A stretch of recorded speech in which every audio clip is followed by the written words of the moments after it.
accountable. Let's discuss with Democratic Senator from Massachusetts, Ed Markey. Senator Markey, thanks very much for taking the time this morning. Good morning. Thank you. It's difficult not to put too fine a point on it, but this is an alleged murder of a journalist resident here in the U.S. They're not a permanent resident. The dismembering of his body and cover-up, according to Turkish officials here. What do you make of the president taking the Saudis at their word on this, while even members of his own party, Graham, Corker, Rubio, are, based on what they know, already discussing penalties for Saudi Arabia? Well, all fingers point towards the Saudi royal family. I don't think there's any debate over that, except in the mind of the President of the United States, unfortunately. And I think what you're hearing from the Republican side is just being echoed on the Democratic side as well. We have to take very strong, firm action. We need an impartial investigation of what happened. We have to get to the bottom of it. All the circumstantial evidence does point towards the royal family. And then we have to impose sanctions on the Saudi government so that we not only teach the Saudi government a lesson, we teach any other authoritarian regime in the world that the United States is not going to stand on the sidelines when international norms are being violated. Senator, you've called this a turning point in the U.S. relationship with Saudi, and I think no matter how this plays out, that's pretty clear that things have changed, certainly in the minds of every member of Congress practically, if not in the president's mind. At the same time, you know that Saudi Arabia is very important when it comes to being our ally and putting sustained pressure on Iran. Are you worried that Iran could gain power in the region if the U.S. breaks with Saudi? Well, I am afraid that the president has pulled out of the Iran nuclear deal, which was being verified in a way that led to the very clear conclusion that there was no additional capacity for a nuclear weapon that Iran was seeking or was able to obtain. And instead, he wants to have a cutoff of oil from Iran beginning on November 5th. If that's the case, then he needs Saudi Arabia in order to produce the oil. So that's going to create an incredible conundrum for the United States because they've got us over a barrel of oil, over a policy that Trump is engaging in breaking the Iran nuclear deal. And now the Saudis are just going to give us an offer that President Trump can't refuse. So you are worried? I'm very concerned. I'm also very concerned that the Saudi Arabians want us to sell them nuclear power plants with uranium and with plutonium that could be used for nuclear weapons program. That negotiation is ongoing right now as well. So whether it be oil or nuclear weapons, unless the president takes a very strong stand against the Saudis, there's going to be a message sent that we side with them regardless of what they do in the Middle East. Yemen, nukes, oil, we're with them all the way, all in. And the Iranians are going to be the excuse for him doing it. But the consequences for the American moral and political leadership around the world is going to be absolutely catastrophic. And we need the president to stand up rather than being in denial. You just can't have Mnuchin go there later on this week for a conference.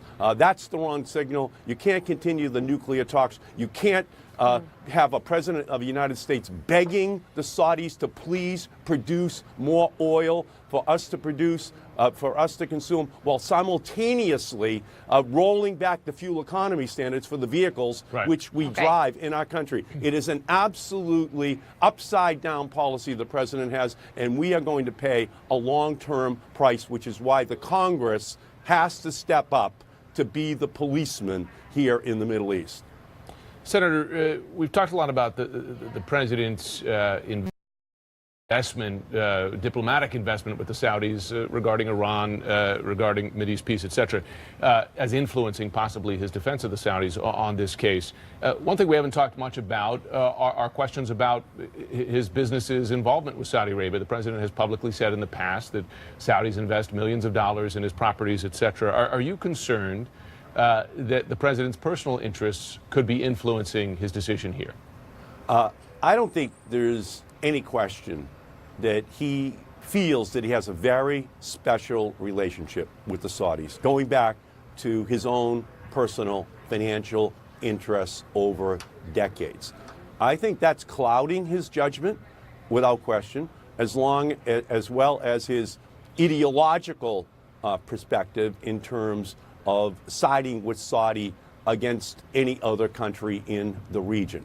And so this combination is very dangerous for the national security of our country, but it goes back to his own historic personal conflict of interest in the financial stake which the Saudis have had in Trump properties over the years. So it begs the question, what is the Senate going to do about it, right? If the Senate is the check here on the president on this key foreign policy issue, you have Republican colleagues of yours, Rubio, Graham, talking about sanctioning Saudi Arabia. Or MBS, having to go. Graham went that far.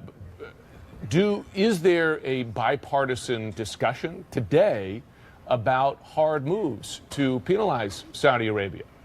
Yes, I think that any Saudi arms deal with the United States is now on the table for rejection.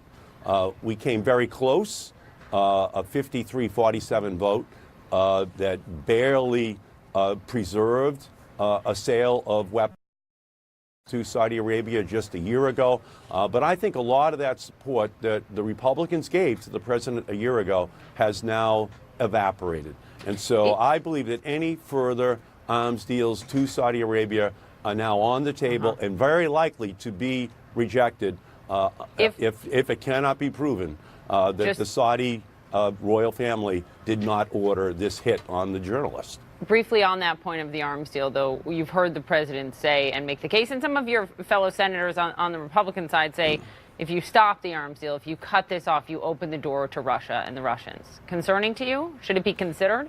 I think that it's complicated for the Saudis to be cutting arms deals with other countries in the world as well. But I don't think that we, as the moral, political, military leader of the world, should allow ourselves to be compromised, to be turned into nothing more than just an adjunct to another country's foreign policy. If we're sending weapons into a country, it should have something attached to it, and that is the values of our country and how those weapons are used.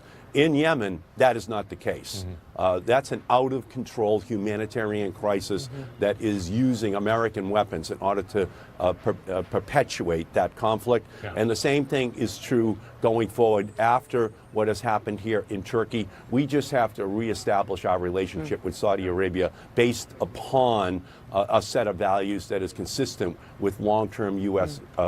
interests. That is not the case right now. And I think on a bipartisan basis, that consensus is being created in the Congress. And of course, on arms, the U.S. could ground the Saudi airports tomorrow if they didn't send spare parts. And Russians